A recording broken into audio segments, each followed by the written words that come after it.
नमस्ते दोस्तों, बहुत बहुत स्वागत है आपका एक बार फिर आपके अपने ही चैनल फिल्मी विरजा पर। दोस्तों, जब भी बॉलीवुड में सबसे बड़े स्टारडम की बात होती है तो हमारे दिमाग में बस किसी एक एक्टर का नाम आता है। लेकिन हिंदी सिनेमा के इतिहास में एक ऐसा टाइम भी था जब बॉक्स ऑफिस की गद्दी पर बैठने के लिए तीन बड़े दिग्गज एक साथ मैदान में थे।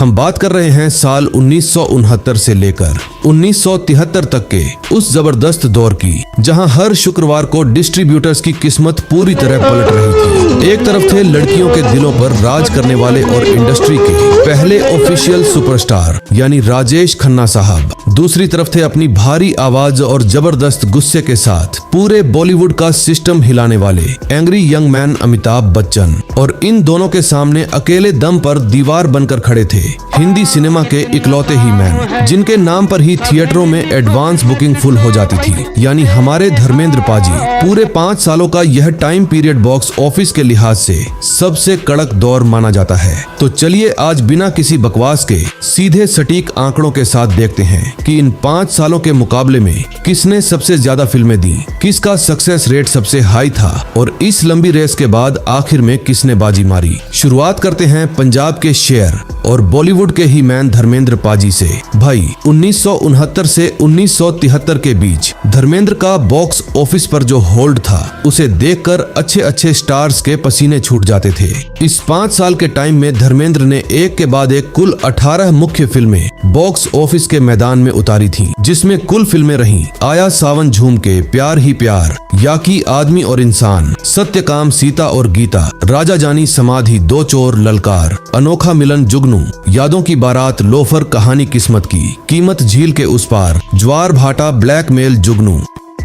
चलो एक एक करके इनकी फिल्मों का पूरा ट्रैक रिकॉर्ड देखते हैं। सबसे पहले साल 1969 में इनकी 5 बड़ी फिल्में आईं। पहली थी आया सावन झूम के, जो थिएटरों में सुपरहिट रही। इसके बाद प्यार ही प्यार ने भी जबरदस्त कमाई की और हिट साबित हुई। सस्पेंस थ्रिलर फिल्म यकीन भी बॉक्स ऑफिस पर सेमी हिट रही। वहीं आदमी और इंसान ने भी अपनी लागत आराम से निकालकर एवरेज का टैग लिया। और ऋषिकेश मुखर्जी की कल्ट क्लासिक फिल्म सत्यकाम को क्रिटिक्स की तरफ से बहुत तारीफ मिली। हालांकि बॉक्स ऑफिस पर यह सिर्फ एवरेज रही। इसके बाद आया साल 1972, जहां धर्मेंद्र ने बॉक्स ऑफिस को पूरी तरह हिलाकर रख दिया। हेमा मालिनी के साथ आई उनकी फिल्म सीता और गीता ऑल टाइम ब्लॉकबस्टर साबित हुई, जिसने कमाई के सारे रिकॉर्ड तोड़ दिए। इसी साल हेमा मालिनी के ही साथ आई राजा जानी भी सुपरहिट रही। दो चोर और लोफर जैसी फिल्मों ने थिएटरों में तगड़ी भीड़ खींची और दोनों ही फिल्में बॉक्स ऑफिस पर हिट रही। भारत चीन युद्ध पर बनी फिल्म ललकार और अनोखा मिलन एवरेज रही, जबकि आदमी और ज्वार भाटा बॉक्स ऑफिस पर ज्यादा कमाल नहीं दिखा सकी और फ्लॉप हो गईं। फिर आया साल 1973,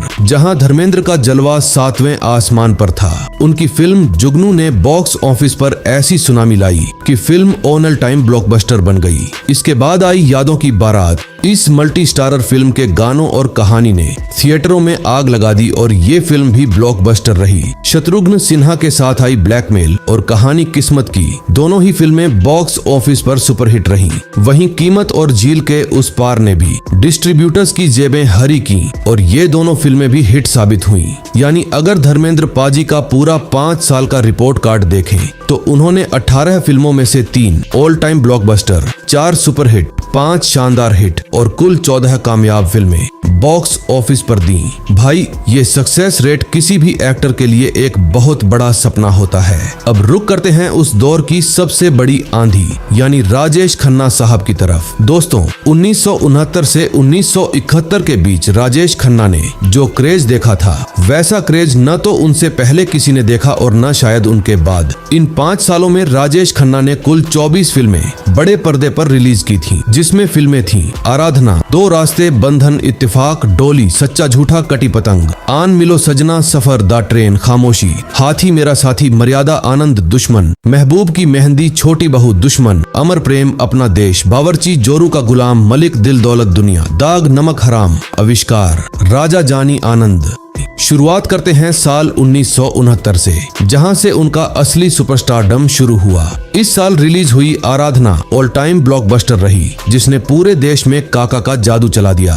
इसके तुरंत बाद आई दो रास्ते भी ब्लॉकबस्टर रही, वहीं बंधन हिट रही, जबकि इत्तेफाक और डोली जैसी प्रयोगात्मक फिल्में भी सेमी हिट होकर निकल गईं। साल 1970 में उनका ये विजय रथ थमा नहीं। सच्चा झूठा, कटी पंतग और आन मिलो सजना, ये तीनों फिल्में बैक टू बैक सुपरहिट रहीं। वहीं सफर हिट रही, द ट्रेन सेमी हिट और खामोशी एवरेज रही। फिर आया साल 1971, जहां राजेश खन्ना ने वो कर दिखाया जो इतिहास में कभी नहीं हुआ था। उनकी फिल्म हाथी मेरे साथी ऑल टाइम ब्लॉकबस्टर रही, जिसने कमाई के नए कीर्तिमान स्थापित किए। इसी साल आई मर्यादा, अंदाज और दुश्मन, तीनों फिल्में सुपरहिट रही। और हाँ, इसी साल आई थी ऋषिकेश मुखर्जी की कल्ट क्लासिक फिल्म आनंद। राजेश खन्ना के आनंद सहगल वाले किरदार ने देश के हर दर्शक को थिएटर में रुला दिया और ये फिल्म भी सुपरहिट रही।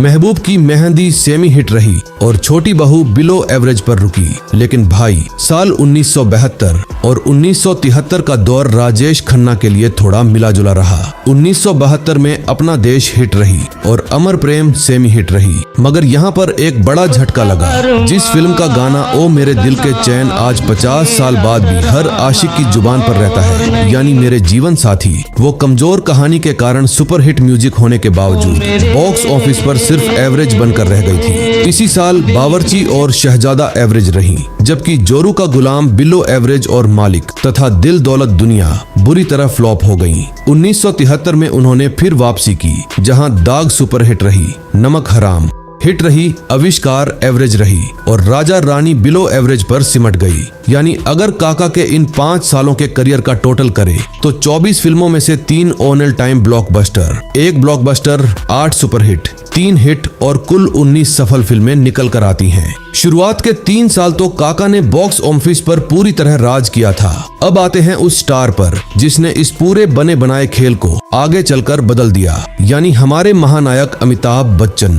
दोस्तों, 1969 से 1973 के बीच अमिताभ बच्चन का जो सफर था वो किसी फिल्मी कहानी से कम नहीं है। जहां एक तरफ राजेश खन्ना और धर्मेंद्र हिट पे हिट दे रहे थे, अमिताभ बच्चन एक अदद हिट के लिए तरस रहे थे। इन 5 सालों में अमिताभ साहब की कुल 16 फिल्में पर्दे पर आई थीं।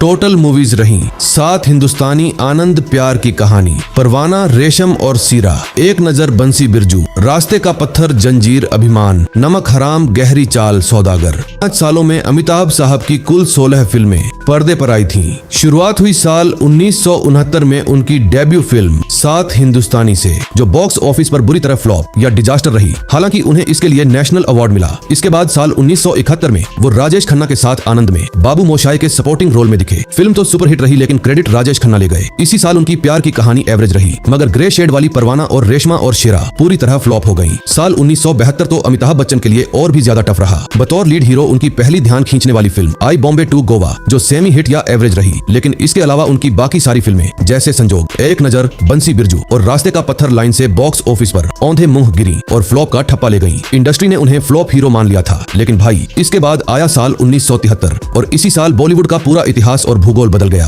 प्रकाश मेहरा के निर्देशन में रिलीज हुई फिल्म जंजीर, हाथ में बंदूक थामे, बिना किसी मुस्कुराते हुए चेहरे के जब इंस्पेक्टर विजय के रूप में अमिताभ बच्चन स्क्रीन पर आए तो थिएटरों में कुर्सियां टूट गईं। जंजीर ऑल टाइम ब्लॉकबस्टर साबित हुई और इसने अमिताभ बच्चन को रातों रात एंग्री यंग मैन बनाकर स्टारडम की रेस में ला खड़ा किया। इसी साल जया बच्चन के साथ उनकी फिल्म अभिमान हिट रही। राजेश खन्ना के साथ दोबारा आई नमक हराम भी हिट रही। हालांकि बंधे हाथ, गहरी चाल और सौदागर जैसी फिल्में फ्लॉप रही। यानी अमिताभ बच्चन के इन 5 सालों के रिपोर्ट कार्ड में 16 फिल्मों में से एक ऑल टाइम ब्लॉकबस्टर, एक सुपरहिट, सपोर्टिंग रोल, 2 हिट और कुल 5 सफल फिल्में थी, जबकि बाकी 11 फिल्में फ्लॉप रही। तो भाई, अब आते हैं सीधे आज के इस महाफैसले पर कि आखिर 1969 से 1973 के इन 5 सालों के मुकाबले का असली विनर कौन था, किसने दी सबसे ज्यादा हिट और सुपरहिट फिल्में। अगर हम नंबर्स और आंकड़ों की कड़क जंग देखें तो मुकाबला बहुत ही दिलचस्प है। अमिताभ बच्चन ने इन 5 सालों में सिर्फ शुरुआत की थी। वो शुरुआत के 4 साल पूरी तरह फ्लॉप रहे, लेकिन 1973 में जंजीर देकर उन्होंने आने वाले दशकों के लिए अपने पैर अंगद की तरह जमा लिए थे। इसलिए इन 5 सालों की रेस में वो तीसरे नंबर पर आते हैं। अब बात बची धर्मेंद्र पाजी और राजेश खन्ना की। दोस्तों, अगर हम सिर्फ शुरुआती 3 सालों 1969 से 1971 की बात करें तो राजेश खन्ना का कोई मुकाबला नहीं था। उन्होंने लगातार इतनी हिट और सुपरहिट फिल्में देकर एक ऐसा रिकॉर्ड बनाया जिसे आज तक कोई नहीं तोड़ पाया। लेकिन जैसे ही साल 1972 और 1973 आया, राजेश खन्ना का ग्राफ थोड़ा नीचे गिरा और उनकी कई फिल्में लाइन से एवरेज और फ्लॉप होने लगी।